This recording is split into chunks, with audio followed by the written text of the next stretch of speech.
Assalamualaikum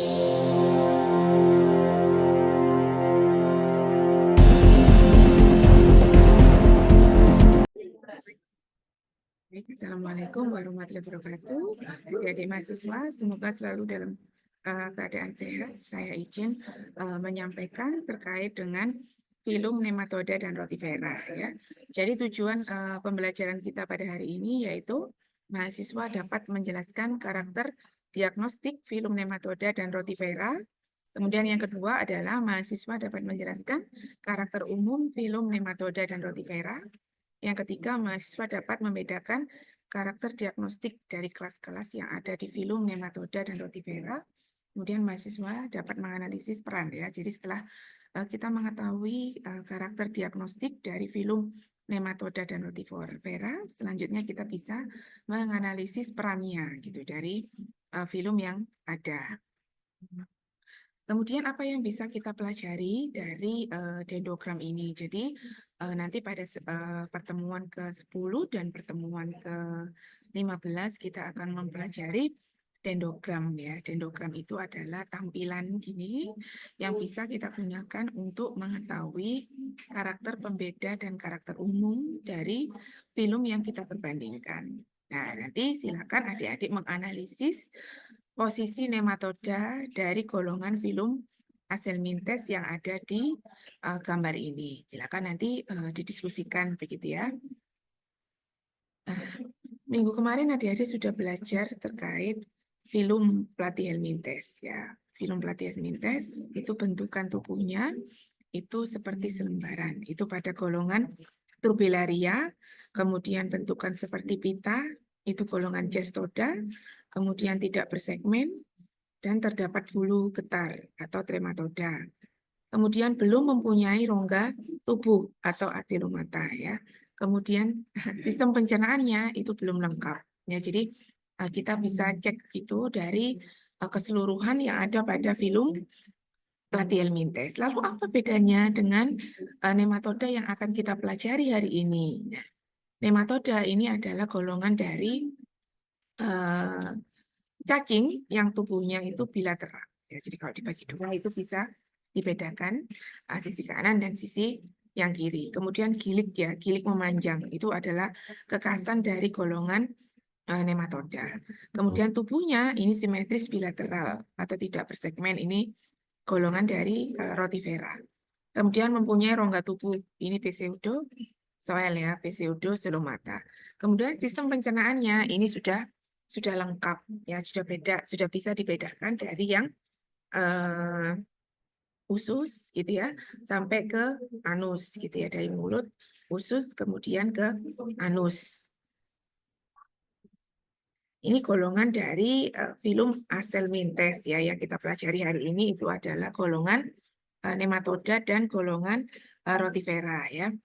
Simetri tubuhnya adalah simetris bilateral, tidak bersegmen, kemudian mempunyai pseudoselomata, kemudian sistem pencernaannya makanannya itu lengkap ya, tubuhnya langsing, ada yang berukuran mikroskopis, anus terletak di bagian belakang, kemudian tidak mempunyai silia kecuali rotifera ya, pada rotifera itu memiliki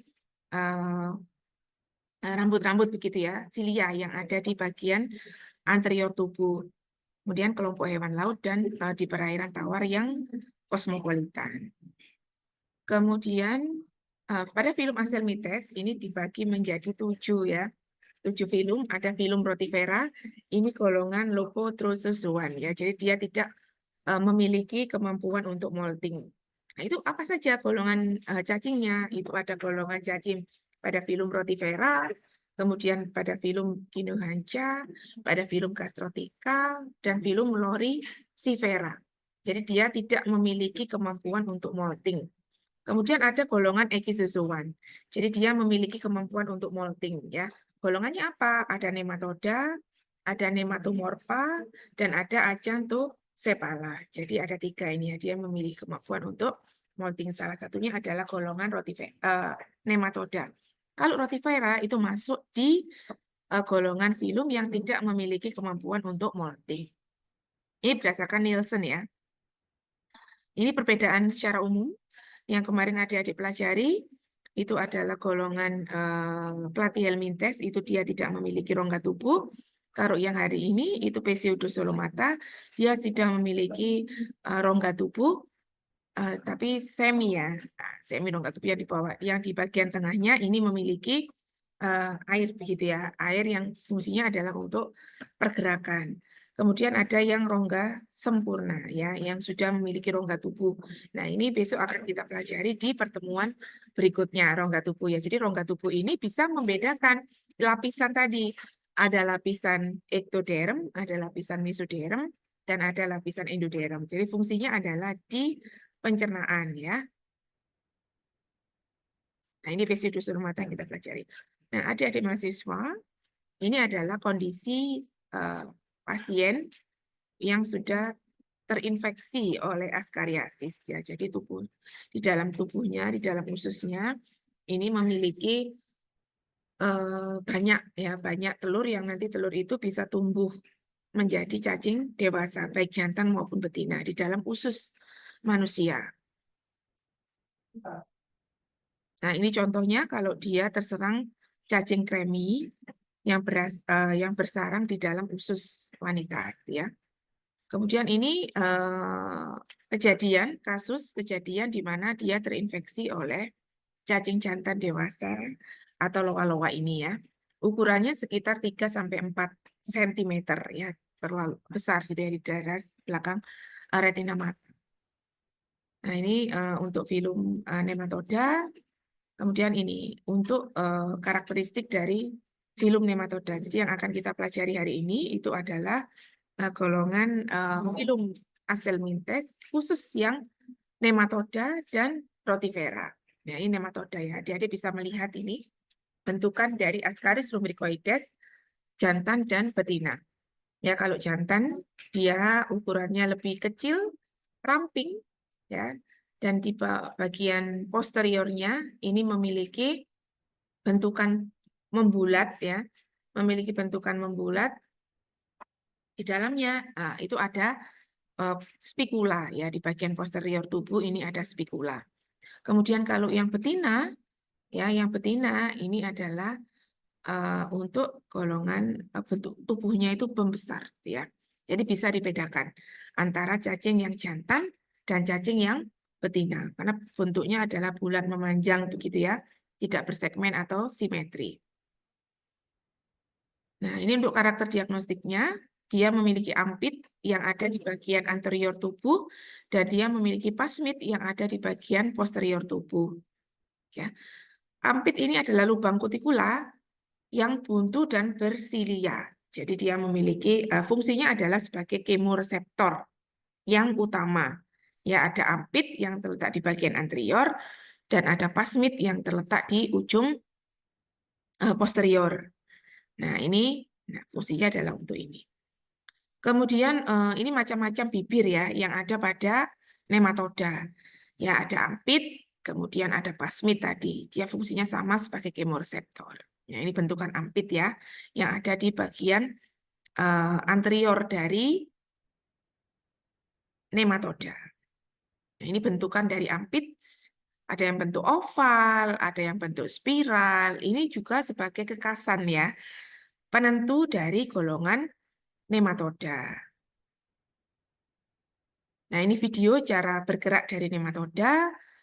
Kemudian ini jenis mulut ya, jenis mulutnya juga bervariasi tergantung dari dia spesies apa. Nah, ini kalau Ankylostoma duodenale bentukannya ini ada 3. Ya, ada 3 lapis. Kemudian ini ada Ascaris lumbricoides ya. Kemudian ini ada bentukan Necator americanus. Jadi bentukannya itu bisa dibagi menjadi ini. Kemudian perbedaan morfologi cacing jantan dan betina. Kalau cacing jantan ini ya. Nah, ini bisa memiliki spikula tadi untuk mentransfer sperma ke gonobur betina.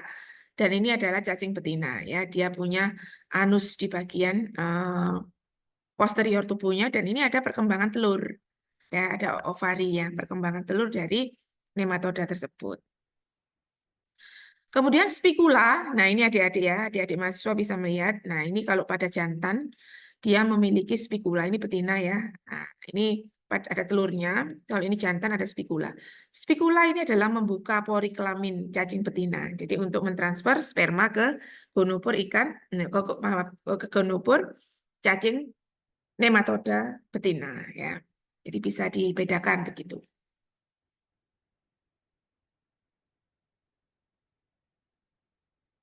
Kemudian ini bentukan kepala.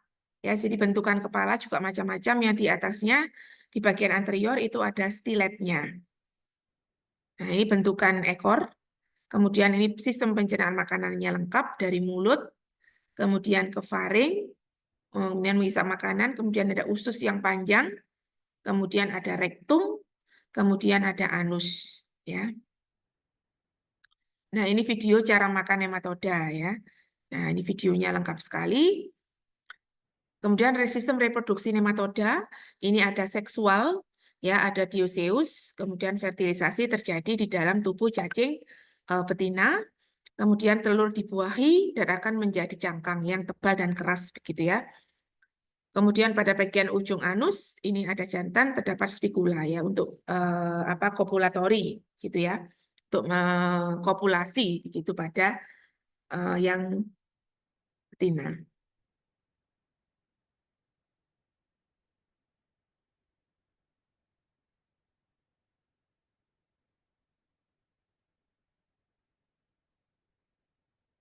Kemudian ini nanti silakan didiskusikan ya. Kita akan mempelajari daur hidup dari cacing askariasis adik-adik ya. Tadi adik-adik sudah belajar terkait dengan karakter morfologinya. Nah, sekarang adik-adik harus mencermati ini bagaimana proses daur hidup supaya tahu posisi telur di mana, mana yang terfertilisasi, mana yang tidak terfertilisasi. Kemudian masuk ke lewat mulut, kemudian dia berkembang biak, dan itu bisa dibedakan dari yang jantan dan yang betina. Nah, ini untuk jantan betina. Nah, ini kemudian nematoda, ada Adenoporea dan ada Secrenanthea. Ini adik-adik harus bisa membedakan ya, yang mana yang termasuk dalam kelas Adenoporea, yang mana yang masuk dalam kelas Secernenthea. Ya, jadi kalau Adenoporea ini memiliki ampit, ya. Kalau yang Secrenanthea ini memiliki pasmid. Lalu apa karakternya, gitu ya? Nah, ini. Kalau kelas Adenoporea ini masuk pada ampasmida. Nah, ini contohnya adalah ordo 1 itu Chromadorida dan ordo 2 adalah Enoplida. Jadi bisa dibedakan begitu ya. Kemudian kalau kelas Pasmida ini golongan Secernenthea, ini ada ordo yang pertama dan ada ordo yang berikutnya. Ya, jadi dia yang paling berkembang itu adalah pasmid. Ya, dia adalah sebagai kemoreseptor pada golongan kelas Pasmida. Kemudian apa sih peran cacing nematoda ini adik-adik? Jadi peran, kalau kita berbicara tentang peran, itu pasti ada peran yang merugikan dan ada peran yang menguntungkan. Kalau yang merugikan berarti dia bersifat parasit. Ya, parasit yang masuk menembus kaki manusia. Ini contohnya pada Necator americanus. Kemudian penyebab penyakit filariasis ya, filaria, Bancrofti dan sebagainya. Ini ya. Jadi dia merugikan karena dia sebagai ini ya, inang gitu ya. Dia mengparasiti gitu ya. Inang yang ada di hospesnya. Kemudian yang menguntungkan apa? Nah, ini ada nematoda itu sebagai karena dia penyedia unsur hara, maka dia memiliki peran yang signifikan gitu. Kemudian dia bisa juga digunakan sebagai obat penyakit tipes. Jadi adik-adik mahasiswa, kemarin adik-adik sudah merencanakan gitu ya, merencanakan penelitian ke arah taksonomi. Nah, namun kita juga kadang memikirkan hewan-hewan yang sudah kita pelajari, ini pasti memiliki kandungan gitu ya. Nah, kandungan ini yang biasanya oleh peneliti-peneliti itu digunakan untuk analisis lebih lanjut. Nah, misalkan contohnya nematoda ini adik-adik mahasiswa, nah itu bisa digunakan sebagai obat penyakit tipes. Ya, jadi bisa dicek begitu ya, pembeda dari tipes ini. Kemudian dia juga berperan dalam sustainable agriculture ya, jadi bisa dibedakan. Kemudian dia sebagai hewan model dalam penelitian. Ini contohnya adalah Cyanurhabditis elegans ya. Karena apa? Karena genom itu total DNA yang ada di hewan nematoda ini.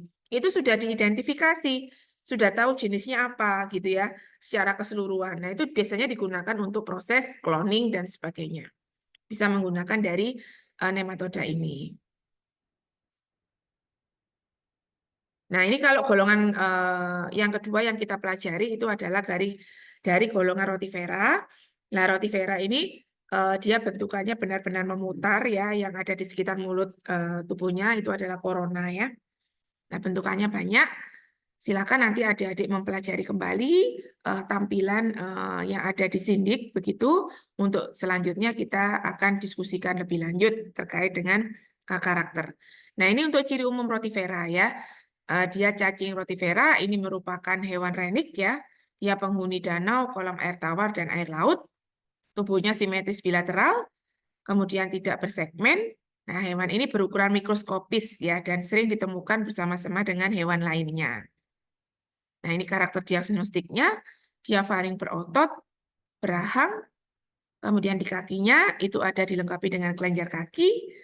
Kemudian di bagian anterior ini berciri khas adanya mahkota ya. Nah, ini untuk ciri diagnostik lain dari rotifera, dia punya mastak ya. Fungsinya adalah untuk menangkap ya, menangkap dan menggiling makanan gitu. Kemudian korona ini berada di mulut ya, yang bersilia, melebar di seputar tepi dari anterior sehingga tampak seperti mahkota ya, tampak seperti mahkota begitu. Nah, ini jadi bagian tubuhnya itu sebenarnya bisa kita diferensiasi menjadi 3.